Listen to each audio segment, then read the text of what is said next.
Welcome to this week's show. We're here at the Good Food and Wine Expo. We're going to taste, sample, slurp and see some celebrity chefs. Cheers, a lot to get through. And then finally I'm going to, what am I doing? What's my last dish? What am I doing? You're doing oysters. Yeah. And you're doing fleety misty.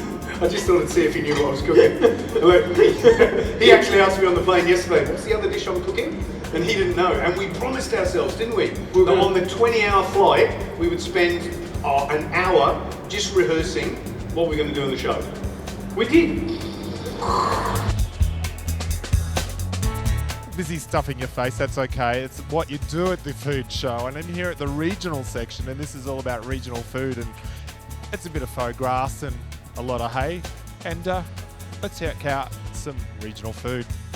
Being a new product featured here at the food show, how's it been going? Yeah, look, it's obviously our first morning and this is actually our big debut. We haven't really been selling them anywhere else yet. We're going for some very unique natural flavours in our herbs and celery, poppy seed, salted rosemary and oregano and garlic. What made you decide you're going to do crackers then? Well, I'm a chef and basically for the last year I've been working on developing these crackers, and I want something that's all natural, no crap. Nothing in there that people are going to get ill from or anything like that, and it's for a wide range of people as well, not just for the younger generation, everybody in between, you know. How big do you want to build it? How many more varieties do you have? Got a fair few up my sleeve, but I don't want to get out of control. I want to make sure the quality is there. So yeah, that's basically what I'm aiming for. We have a brand called Outback Spirit where we work with Indigenous communities, and we source our raw materials from Indigenous communities in the Tanami Desert, across the northwest of the Kimberleys where the Kakadu plum comes from. We get the wild rosella from up north, and we work with a lot of Indigenous communities, and we donate a percentage of sales go back to Indigenous communities across Australia. That's great. So you're not only just supporting the foodies, you're supporting Australian culture. What are some of the flavours you have here? Some of the flavours that we have are bush tomato chutney, which are made with the bush tomatoes from the Tanami Desert. We have a wild lime dressing, which is a salad dressing that's made with the desert limes, which grow up around Longreach in Queensland. We also have things such as lemon myrtle, which is the Bacchausia citrodora, which comes from around Byron Bay, Lismore. We have the Tasmanian pepperberries, which is a beautiful spice, which comes from the Tasmanian lancelotta, which is grown about 600 metres above sea level in Tasmania and northeast Victoria. Now, there's a few things you need to know before you come here. First of all, don't eat breakfast because there's a lot of food to have. Get a backpack or buy a little cart so you can fill it up. And basically plan the whole day to be here because there's shows on right throughout. Now, Tobie's on this stage. He was on the master stage just not long ago. It all comes around and it's a great fun day. So I've got some lovely apples, but what I wouldn't mind doing actually, if I can, is grabbing some apples from the macro stand. If I yell loud enough, they'll probably hear me. I'm not sure. Hello, people in the macro stand. Can I get some apples if they're around? I don't know if they're around. I'll try. So I'm here with Serena. We're at the macro stand. This is creeping in everywhere. So where did this start from? Well, we purchased the macro brand a little over 18 months ago, and we launched it into our supermarkets 4 months later. So yeah, probably 18 months ago into supermarkets now. So how are you finding the response so far?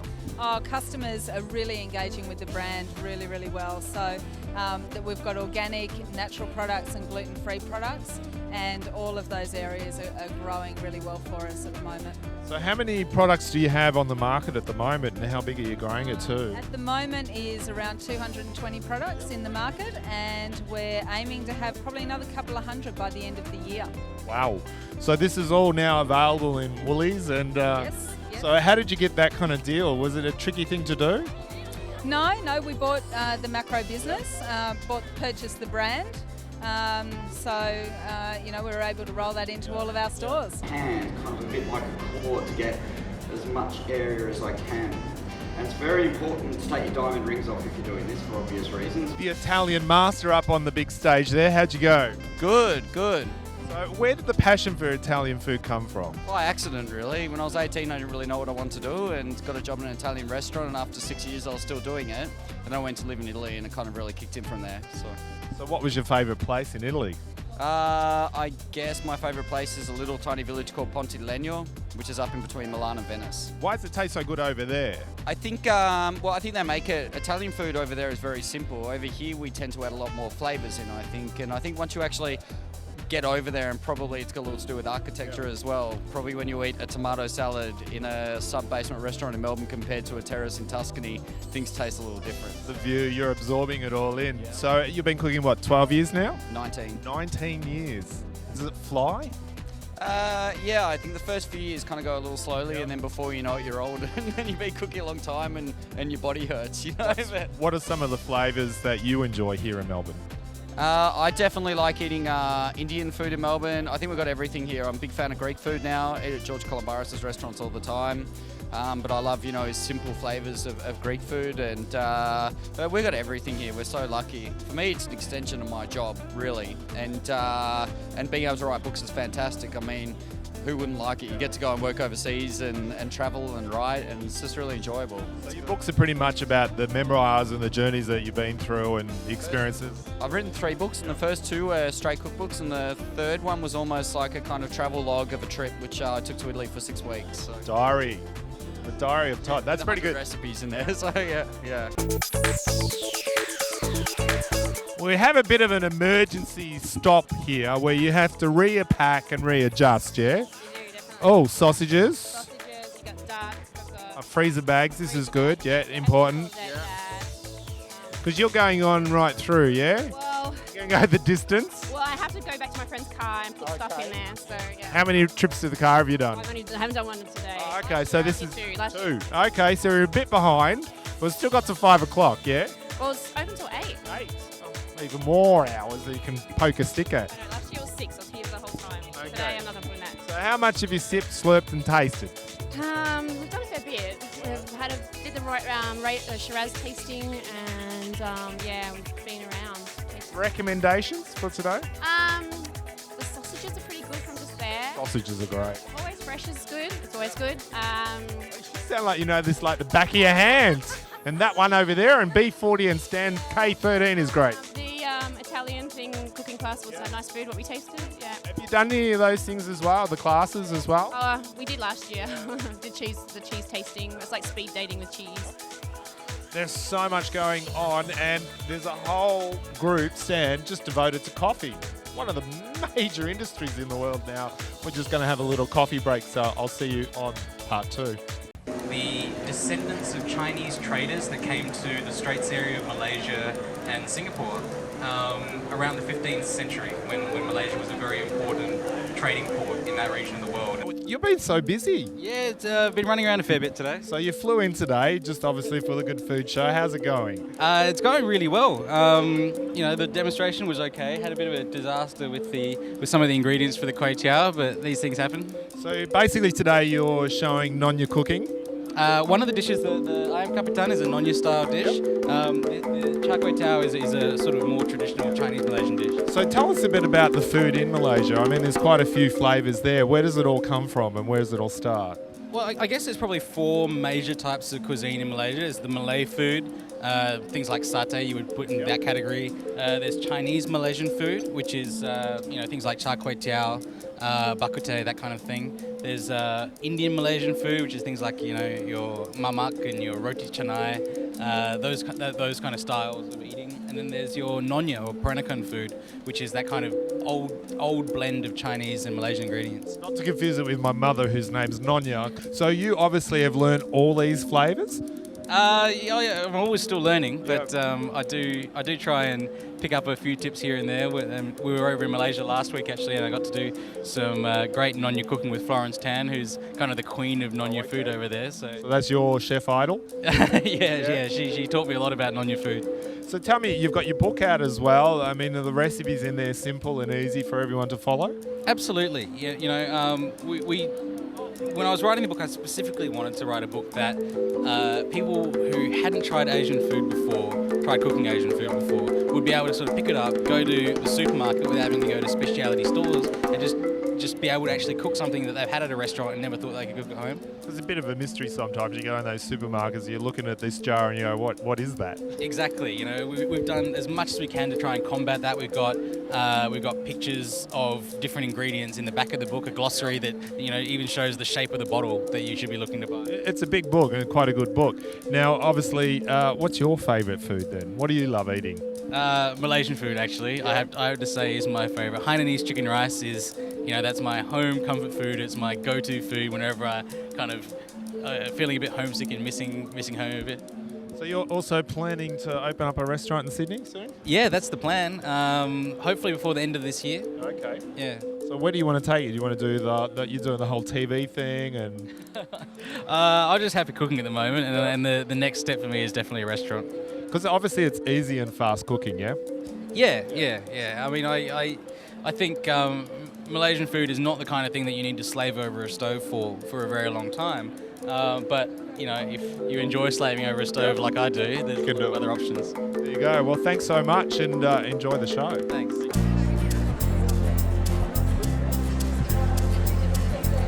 I raid your bag. Sure can, love. I don't even know what do you... Okay, let's go through the layers. What's at the bottom? The bottom? Yeah. I think it's something that I won when I went to the Celebrity Theatre. Oh, you won a prize? Yeah, I did. Oh, that's okay. Yeah. So middle? Middle. Freebies? Freebies, yeah, freebies. Top?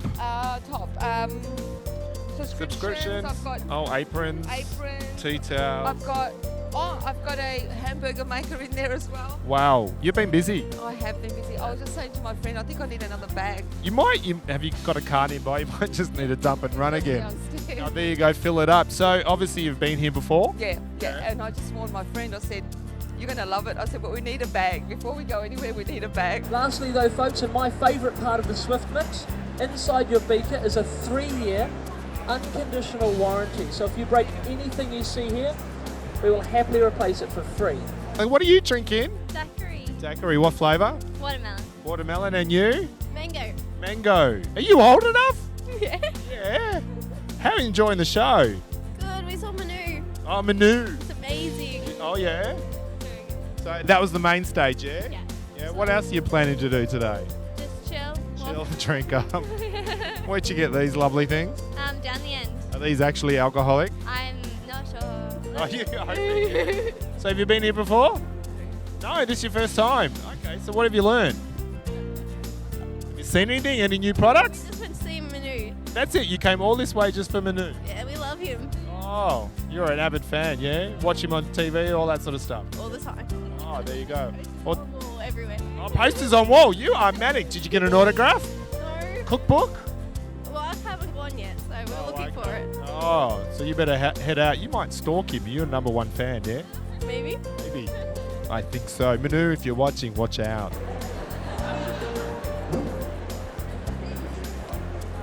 The Greek god. We're here at the stand. How was it? It was good. I love the demonstration. Talking with people, showing them how to do quick recipes, beautiful recipes, and. What's your favourite food? My favorite food, my own. Yeah.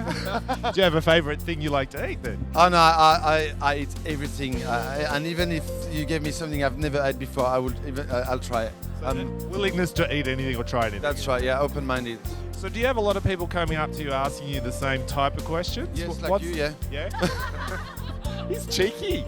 What's the #1 question that people would ask or want to know? They want to marry me most of the time, yeah. So it's not really to do with food. And the answer is? No, thanks. No, I want to be single for the rest of my life. That's the best way to be. Well, enjoy. Thank you. A little rundown of the history, because this started off as like just at a home jam and then got picked up and now... Anatot started, it was a family business, and they grew raspberries on a raspberry farm, and so they decided that they'd go into making jam. So our jam's made with just fruit and sugar, just the way that you would at home, the traditional authentic recipe. So there's a great range of all sorts of jams. How many flavours now? How far has this grown? So back in New Zealand, we're the #1 selling premium jam. So we've been in Australia here for 2 years, and we've grown greatly. We've been so pleased with the success and the support we've got over here. So in Australia, we've got 7 flavours of jam, and we've just got our 3 chutneys brand new into Australia. Before you do that, dip into the jam because it is a sensational jam and it keeps for so long too. Oh, exactly, and we're preservative free, so it's great. So it's just full of fruit and sugar, nothing else. Have you ever been caught in a jam? Yeah, from time to time. I'm finding that the Australian traffic gets me caught in a wee bit of a jam. I understand that. What you do is you hang around your friend. Let's go visit your friend because this is Helen the shopper who has come smart. You've got the whole bag. I know, and I had to buy the trolley while I was here. Oh, well, why not? Now, the thing is your friend's getting some freebies because you got 2 for 1. You got 2 for 1. So you're just hanging around for the extra. Yeah, totally disinterested, but got the extra. Now you're enjoying it, yeah? That's right. Well, we started with a wine tasting up the other end, so that sets you off in a good mood. That's probably a dangerous place to start, really, because now you're going to go shopping crazy, yeah? Exactly right. Soften the blow a little Not bit. room for any more. Poe! I was looking at the board and I'm like, okay, Poe's not here till Sunday and I'm not going to be here. No, I'm here tomorrow. Yeah, so you snuggled in just to have a bit of a look around, yeah? Yeah. I'm just going to have a look at some of the celebrity sessions to see what I'm in for. Because you're going to be up on stage and doing the demos. Are you all right with that? Not really. What's that? Well, it's quite different being on MasterChef and like doing the cooking show. MasterChef, you just left your own devices to go completely mental and panic or whatever. And then with my cooking show, it's filmed, so you have lots of shots at getting it right. Live, that's it. There's no mistake. Screw up and it's all there for everyone to see, so I'm a bit nervous. And it's a very large stadium as well. So Yeah, it is. that's quite intimidating. So hopefully we get some enthusiasm. And Good atmosphere in there, though. Yeah. So how has MasterChef changed your life then? Oh, hugely. You almost didn't make it to start with. Yeah. You was by the skin of your teeth, really. Yeah. Wild card. It was all thanks to the wild card. Because I wasn't at all in the food industry. Just a really avid home cook, and my idea of being on the show was to catapult me into the industry in the blink of an eye, and it did. And it did. Your dream came true. Yeah. So didn't expect to get my own TV show, but I just wanted to sort of, see if I had ability and see if I had. Still watching it? Yeah. So who's your favourite at the moment, and who do you think is going to win? I don't watch it enough to know who everyone is. It's every day. It's a big jaw. Yeah. I'm not really home most of the time. I'm travelling, so Tape it. I know I should tape it. Did you actually get to watch your own show when you were actually doing it as well? Did you tape it? Yeah. No, we didn't tape it. We were allowed to watch TV in the house. Oh, okay. Yeah. So, what does your mum and all that think of it? Oh, they're really proud of me. My mum and dad they're pretty stoked. Does that mean you have to cook for them every day now? No, I don't actually. That's pretty good for me, which is good. Yeah. I'm hardly around, so. That's good. You're always out and about doing Poe on the road now. Yeah. I reckon we need to see you overseas soon. Yeah, I am. Yeah. Gosh, you mustn't have any time to breathe. I don't. It's pretty unrelenting, yeah. Well, enjoy the show. Thanks so much. Glad I bumped into you. Yeah. So a relatively new product to the Australian market is this great new drink from the UK, which you brought out. You fell in love with it. Tell us a little about it. Yeah, so we were spending some time in the UK working and travelling there. We came across this product in a health food store, Rochester Ginger, and we just loved it when we tasted it. It tasted really good and it had really good health properties. So we drank it all the time. We never got sick during 2 winters in the UK. That's hard to do. So obviously you were backpacking through and just travelling, yeah? We did 25 countries in a short period of time. And then we came home, we were on our last bottle of ginger over the table. It was a pretty depressing time, so we had a look at the label. We gave them a call and asked them to send a case down. The case came through and we shared it with a few people and they really liked it, and then we asked for a pallet, and now we just bring lots of it through, and it's doing really well. So just from a basic holiday in Europe, you've now running a company in Australia. Did you think you were going to do that? No idea, actually. We didn't know where this journey would take us, but it's exciting because we have an organic mulled berry drink coming out next month, and then we're developing 2 Australian-based ones coming out later in the year. So how would you describe the flavour? It's kind of, to me, it's a bit like lemon lime bitters, little sort of drink, but a bit more stronger. Yeah, absolutely. So the dark one is a little bit smoother. It's got 9% raw ginger. The sugar's burnt to turn into caramel with some lemon juice. And then the green one is much more stringent and spicy. It's 14% raw ginger. It's also got elderflower and cowslip, which is really good to break mucus down, and some raisins. and that gives you great properties, you know, for colds, flu, circulation, upset stomachs. It's kind of a medicine almost at the same time. Not that you're allowed to say that. It is, but what we find is we didn't want to just get a medicinal drink that had good properties but didn't taste good. So the taste needs to be important, as does the health benefits of good ingredients in there. So exciting. Oh, look at this. Look at this. Oh. And it's an all-natural product, so it's the whole berries, Wow. gourmet coulis sauce, Yep. low Oh. in sugar, Yeah. high in antioxidant. Oh, yeah, I got that kick. Yes. And it's preserved with lemon juice and it's made with purified water. And to thicken it, they just use some natural locust bean gum. Okay. So it is very much made for the health conscious. So what's the life expectancy on this? I mean, obviously keep it in the fridge. Well, once it's opened, it normally doesn't last beyond a couple of minutes. As Yeah, I was going to say, yeah. Quickly. But generally it will last in the fridge for about 5 days once you open it. Good luck on that. This is potent now. Obviously a new product featured here at the expo. So Yes, how many other berries do you have? Well, we've got 6 in total. There's summerberry, morello cherry, blueberry, strawberry, raspberry, and the boysenberry. A bottle of bubbly, which is me. Her name. With my name on it. Oh! And it's called Lois. Lois the bubbly bottle. Now, do you think that bottle of champagne that you found is a reflection of your personality? Oh, absolutely. Did you take that bottle home? Did you buy it? I'll be coming back to buy it, but I don't want to carry it now, so I'm going to come back. A bit like that. You need one of those buggies. Stopper, look. Look. Stopper to put in it. Okay. Oh. Isn't it gorgeous? This is so you, isn't it? Yeah, it is. And you're not even drunk, are you? No, this is the first drink I've had. Oh, okay. So, you know, obviously, She lies. starting off in the wine section, yeah? Well, no, we've already seen Tobie. Oh, okay. Yeah, seen Tobie. And How was he? Oh, he was great. He's just gorgeous. And then we got a bit thirsty, so. As you do. That's a bit of a lunch break. What a great place to come for a lunch break. Now, it's all about tomatoes on this stand. Tell us about what you've got. Well, we've got truss tomatoes here. We've got our normal variety truss tomatoes, and there's Amoroso, and then we've got our Perino tomatoes, which is the baby. Now, I see that in the supermarket. I see the normal and the trust. What is trust? What does it mean? I mean, it's ripened on the vine. Yep. So pretty much it's left on the vine, and the nutrients, moisture and sugars just travel the way down and keep ripening up the tomato, which makes the flavour a lot more intense than if it was taken off. So it's a better quality tomato. So when they're growing it, is it growing up on a, how do you grow it? On the ground level or is it higher up? It's actually a vine from a glass house. So Oh, okay. it's grown in northern New South Wales. Yep.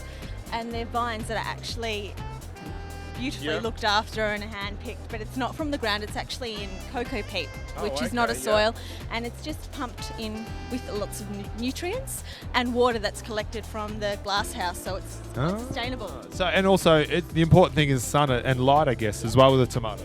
In Guyra, it's northern New South Wales, so the light levels are very intense, which make for lovely tasting tomatoes. I ask you please, nylon, wooden, plastic, metal utensils. I prefer silicone. Why?